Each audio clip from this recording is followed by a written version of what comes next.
guys, welcome back to the channel once again. Kenroy here. Now in today's video we'll be looking at day 5 and 6 of our ground floor renovation project. Now so much has been happening in the past few videos, and I'm sure by the end of this you'll have a better sense of what the kitchen in particular will look like by the end of this project. Now if you're new to this channel guys, I'd love it if you hit that subscribe button, as it really helps us, as we're currently trying to hit our target by the end of the year of reaching 1,000 subscribers. Now if you're a new subscriber, just wanted to say a huge welcome on board, and I hope that these videos that we're trying to share as a family will be able to encourage you along the way.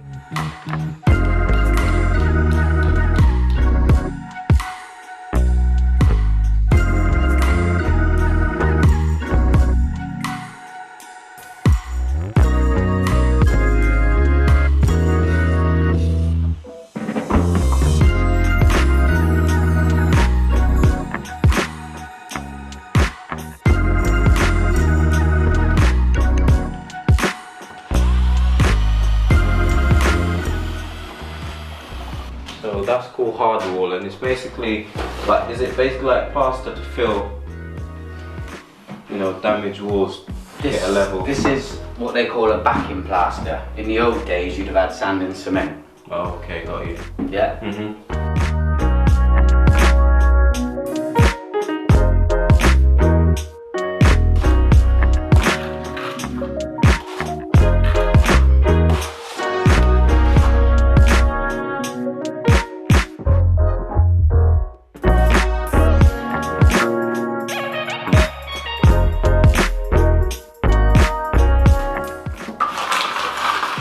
I'll float him in a minute with my straight edge, and then that'll give us an idea. So how long does this take to dry before you can actually, you know, put towel on it? It's been dried by the morning.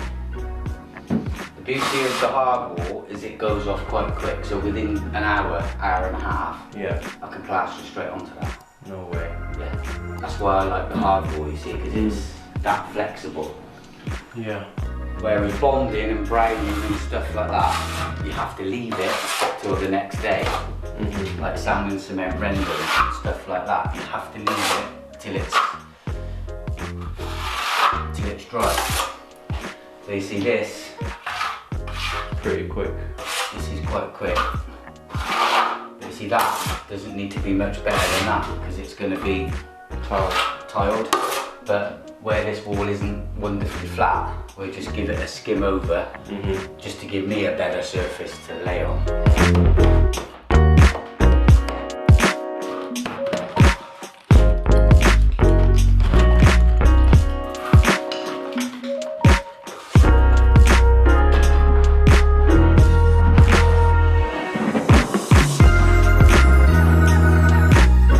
So here you can see me actually removing some of the rubble from the windowsill that was badly damaged by water from the sink. Now this wasn't all us, thankfully. Most of this came from the previous owner of the property, but it's safe to say the windowsill is going to need some major reconstruction in order to get it back to a good standard. Now I mentioned earlier on about ways of saving money on building projects like this. So while the builder was busy actually doing the plastering, I was able to get on with jobs like this, which didn't require a huge amount of skill, and this would free up his time so that the job could get done quicker and come in on a much cheaper budget. As you can see, the walls are now being plastered, and hooray, it's finally starting to take shape. These old dirty derelict walls are now looking fantastic after getting a fresh coat of plaster on top. Hey guys, welcome back. So yeah, I'm kind of losing track of what day we're actually on at the moment. I think this is like day 6. I'm gonna go with officially day number 6 of the builders actually being here. Now the past couple of days the builders have actually come, but only one of them is sort of here to finish off the job. The other guy that normally comes with the main builder, he's no longer required, I suppose, because most of the work that he could have helped with is now done. The flooring is now done. We've got the plywood down on the floor, is all leveled. I think we in the end we're going to have at least around 10 mil height difference, in that the floor is going to raise around 10 mil, 1 centimeter in height. So I'm going to have to mind my head going through the doors As it's an old cottage, the doorway is already quite small. Now there was a wall over to that side over there which had the breakfast bar, and that, you know, was completely gutted. The tiles that were on it were removed, and we've just given it, I said the builder's just given it a skim, and so far it's looking really nice. I can't believe how terrible it looked before. I'll try and put some pictures or something in compared to how it looks now. I'll just show you what that actually looks like. Okay, so the wall was in pretty good shape from sort of halfway upwards, but below was all tiled towards the floor, and those tiles were removed and it was looking rough, so I had to remove all the old tile adhesive and you know, get it ready, and now it's been skimmed. Just a light coat of skim with some plaster, and it's absolutely transformed it. Now in this corner over here there's going to be a tower unit, so you won't see most of this wall in this corner. So yeah, but it's looking really good. We've removed the skirting board, we're going to have to put a new one there as the floor has been raised. On the back wall where the cooker hood was, you know, there was a massive hole there where there was some bricks that were exposed. We sort of backfilled that with something called rock wall. No, it's called, let me not say the wrong thing, I think it's called hard wall, if I'm not mistaken. Yeah, so we backfilled that with something called hard wall to get it to a certain level, and he's just sort of given it a light skim. Now we didn't have to do that because this section is actually going to be tiled anyway, so you won't see it, and up further up obviously the cupboards are going to be there, so you won't see that either. But you know, we just decided to just give it a little skim just to pretty it up a little bit. Now we got a couple more problem areas that we need to tackle. Over here actually isn't too bad. This is where we're going to have tile going across there, and then above there is going to be the cupboards. But if you can just look at this edge here, let's see if I can get the camera to focus. This is all corroded, the bead is kind of gone, so that's going to have to be rectified before it can be tiled. Also in the corner here, it's all sort of crumbled away. Now by far one of the worst bits was this windowsill, which I've kind of taken back to brick after removing the tiles that were sitting there. It was absolutely knackered. So what we're going to do, we're going to get a piece of plasterboard and actually just put that on top to make it nice and level. Probably backfill this bit if we can, and maybe give it a skim or something, and then call it a day before tiling it. So something along that lines is what we're hoping to do on that section. Over here is not so bad, so just a little bit of tidying up as well, and we'll probably just tile it. The counter is going to be, the worktop is going to be sitting here and running along just under the window, and this is where the sink is going to be. So this section is going to be tiled, and hopefully it will come together nicely, but we've still got to work on that. And lastly is this wall over here. Now where the door opening is needs some work on both sides. Now we're actually planning on getting rid of this door because it's so not energy efficient. It's a stable door, and even though it looks really cute, it's really nice, you know, really decorative, it would be a real shame to see it go, but it's just not practical.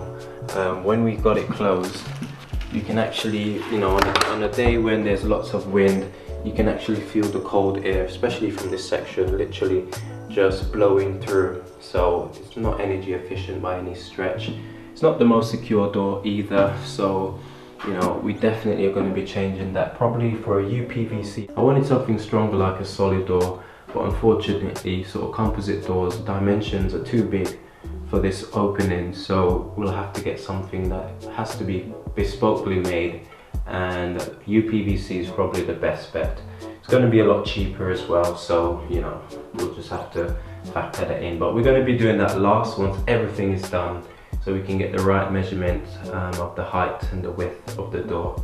And then over here where we've got the radiators, now I've taken the radiator off because I've actually painted it, and you know, it's looking really good after just one coat. Tonight when the kids have gone to bed, I'll give it a second coat before re-hanging it on the wall.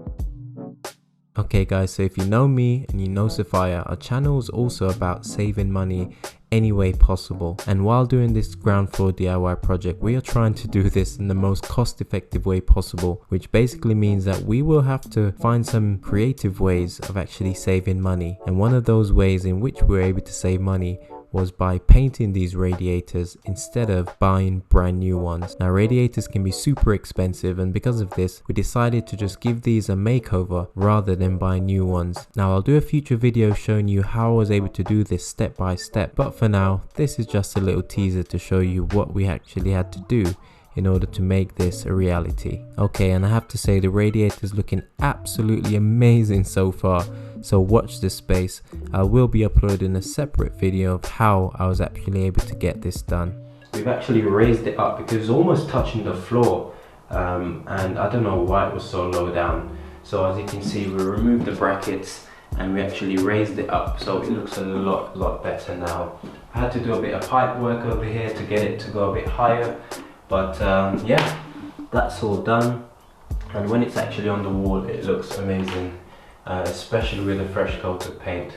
The radiator itself wasn't in the best of conditions, but the paint has actually helped it along, which is looking really good. So looking forward to seeing that all done. I've removed the alarm system that was here. Oh, this thing is just so annoying, constant buzzing. You know, we couldn't open some of the windows in the house without the alarm going off, and you know, in today's society it's just not needed. We will look to get some form of alarm or CCTV, but these days everything is wireless, so all of this cabling and extra box and all of this stuff isn't really required. So I'm going to get a little cap to put on that live wire there. It's switched off at the moment. I'm going to tape this over and basically skim this wall, and once it's done, hopefully it will look something like this over here. So we'll have two nice looking walls to paint, of which I'll be doing no doubt. And yeah, so happy days. Now once all of these walls are finished, then we're practically ready for tiling, I think, on the floors. So like I said, it's all leveled, it's all prepared. It's a bit of a mess at the moment, but then the builder will start marking it out so that we can do the tiling, and that's when the exciting bit starts. Once it's tiled, then the kitchen cupboards can start being put in and things can start coming together. I've already started making up a few of the cupboards. One was damaged, we got a replacement piece for it today, so I've got tons of them to still get through. There's going to be two cupboards on this wall here, hoping to get a nice little table so that we can eat, because we do like eating together, and we've removed the breakfast bar that was here. Then you're going to have an L-shaped countertop going this way. There's going to be a fridge in the corner here. There's going to be cupboards running on that wall into the corner and along. Obviously there's going to be a hub in the middle there, hopefully with an extractor fan. That should be delivered. Both of those should be delivered tomorrow. And that's another story. I've had to cancel the order with Ren because it was the hub that we ordered was out of stock, so that's a bit annoying, but you know, that's just how it goes sometimes.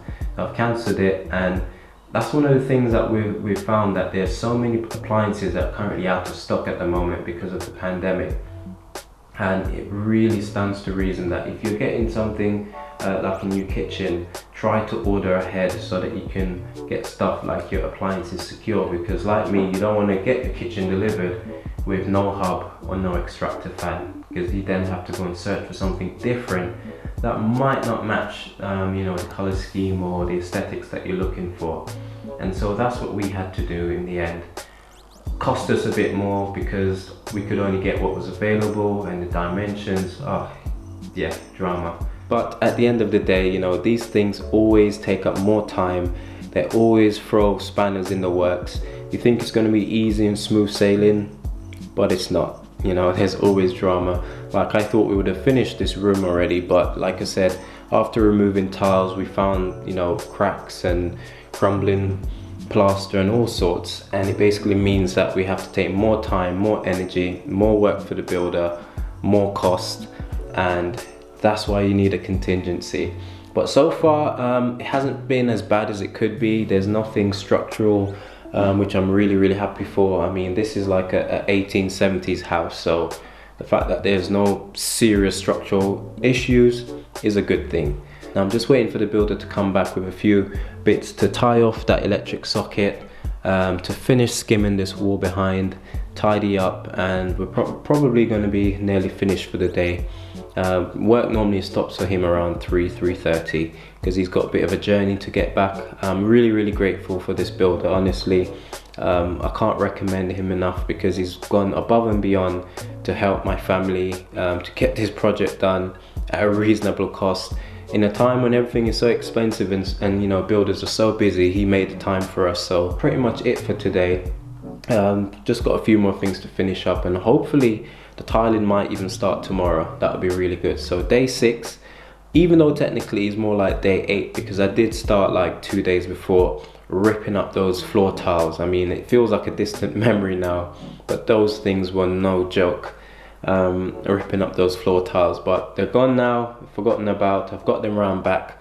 Gonna try and sell them if somebody wants to use them for a project, or I might keep them and use them in the garden for something, maybe a pathway or something like that. Who knows? But yeah, we're making really good progress. Okay guys, so you remember that windowsill that was badly damaged by the water from the sink? So here you can see me measuring and cutting a piece of plasterboard, which we will be using to actually put on top of this windowsill in order to repair it.